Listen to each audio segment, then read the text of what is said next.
On this ledger, a name was erased. The person wasn't. That's how a lot of Canadian stories start: neat handwriting, quiet conscience, and a margin big enough to hide a life. If you came for trumpets and victory parades, you're early by a century and a half.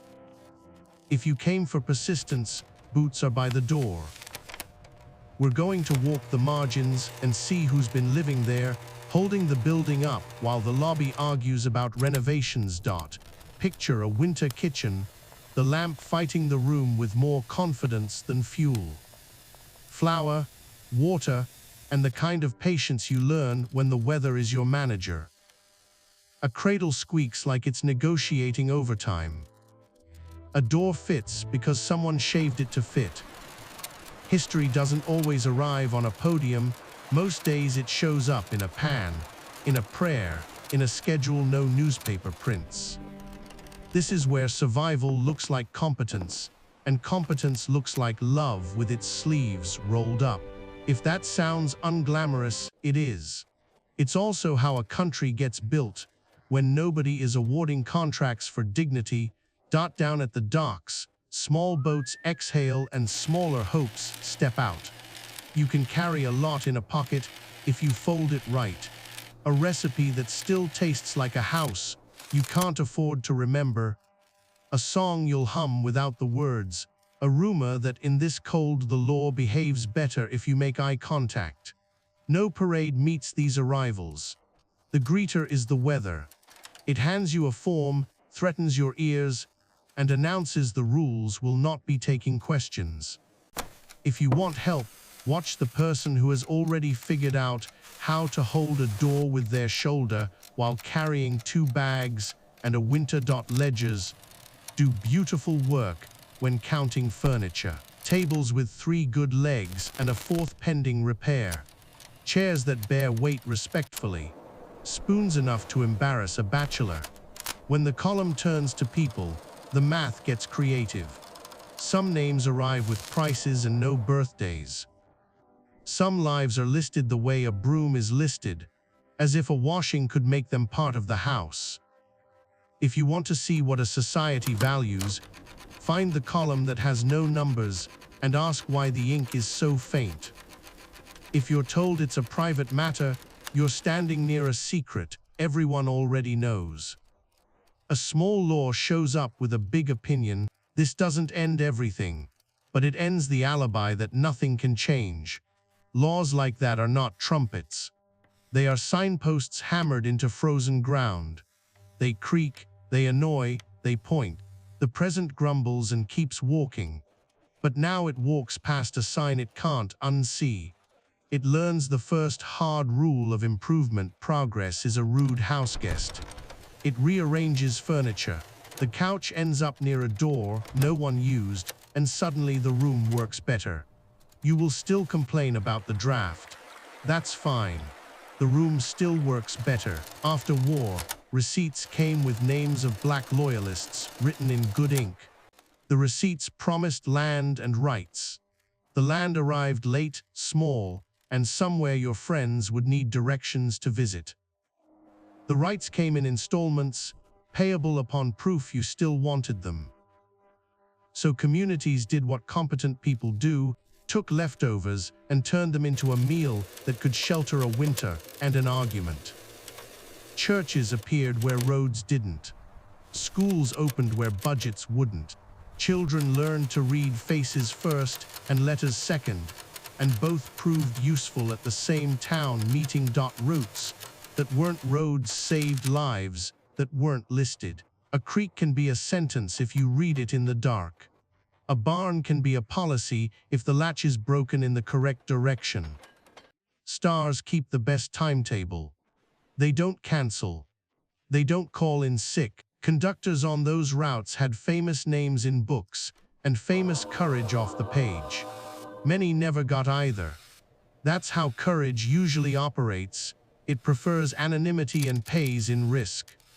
You want a map? Learn the sound a hinge makes when it's trying to be quiet. Here's a secret that should not be a secret: arrival is not just the opposite of escape. You can stop running, and still not be anywhere. People who stayed learned the difference by building the evidence. In kitchens that smelled like survival and celebration at the same time. In rail yards that paid in blisters and rent, in fishing shacks that understood the math of tides better than the budget office understood anything communities made here mean home. Dignity clocked in and started picking up extra shifts. The calendar noticed uniforms arrived with paperwork and expectations. Sometimes the job title said soldier. Sometimes it said laborer. Often it said both, and you got the shovel before the rifle. The empire needed hands. Black men signed their names, because if the country was going to exist, somebody had to build it, and the wood wasn't going to carry itself. The record calls this support. The ground calls it foundation. The bridge still holds. The track still lines up. The file folder where the names should be is still annoyingly hard to find. On winter ponds and stiff rinks, people invented around the cold. They skated like editors, fast first draft, then the correction no one saw coming. Leagues formed the way good ideas do, because someone refused to wait for permission. Plays entered the language before the language entered the record. If you're waiting for credit, bring a thermos. It travels slow, wearing sensible boots, carrying apologies and flowers it bought at the wrong store. Meanwhile, the game improves, because that's what games do. When the weather teaches you economy of motion. Every city likes a brochure. It says renewal, access, progress, and looks great on a table where no one lives. Survey lines are ambitious. They can move a road with a pencil and a sentence. Houses take longer. Families take longest. If you want to spot optimism used irresponsibly, look for a neighborhood that keeps being told it's in the way. If the plan is truly for everyone, the moving truck should visit City Hall as often as it visits your street. If it doesn't, the plan has a favorite child. A seat in a theater is just furniture until it turns into a question. A woman sits where her ticket says she belongs. Procedure clears its throat. Dignity does not move. The paperwork that follows is a duet between "this is how we do things" and "we don't do things that way anymore." The duet does not resolve in one verse, or one courtroom, or one generation. But here's how you know which singer will win: the one with the better rhythm. Dignity keeps time. Procedure keeps minutes. Unsung heroes sounds flattering until you realize it's a receipt we still owe. If you wait for brass bands, you'll miss hoofbeats on prairie and blades on pond ice. If you wait for headlines, you'll miss the typesetter whose back decided the schedule. If you wait for perfect archives, you'll miss a house where the story lives rent-free and gets told every Sunday. The point is not to replace one poster with another. The point is to turn up the microphone toward the people who were already singing while everyone else debated whether a song was necessary. What changed? We can say nouns, judges, deans, premiers, poets, and feel accomplished. Nouns are very photogenic, but the verbs matter. Doors that opened stayed open on ordinary Tuesdays. Systems learned how to answer down, not just up. Not always. Not everywhere. Not forever. Enough. Enough for a kid to plan a life without planning an argument in every single room. Enough for a city council to remember that budgets are moral documents with numbers, pretending not to be opinions. Enough for winter to look like a season, not a verdict. Back to the ledger. The erasure scar is still visible. Paper remembers injuries the way trees remember storms. The name is louder now, not because the country discovered a heart in storage, but because people kept making noise until silence looked unprofessional. That's how a lot of change happens here. Loud kindness, polite stubbornness, evidence with good posture. You push long enough that the door learns to swing, and then you hold it for whoever's behind you, because that's the rule you wanted all along. Let's talk about how to keep the melody. First, systems are the main characters even when they never deliver a line. Learn their dialogue.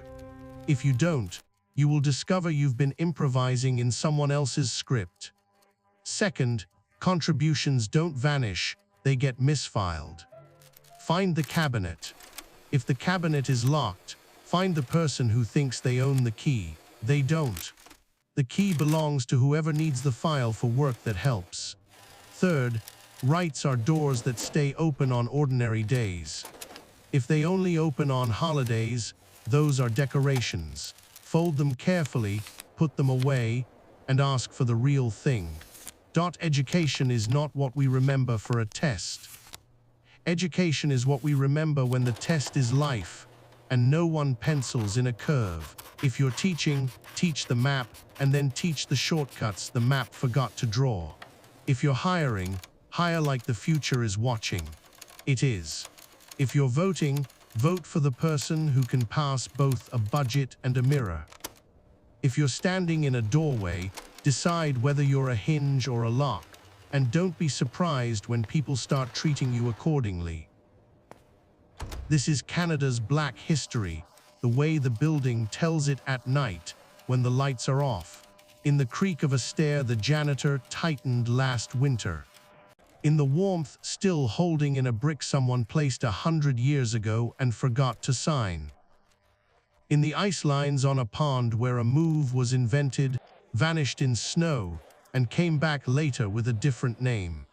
In the choir rehearsal that sounds like a family repairing itself on schedule.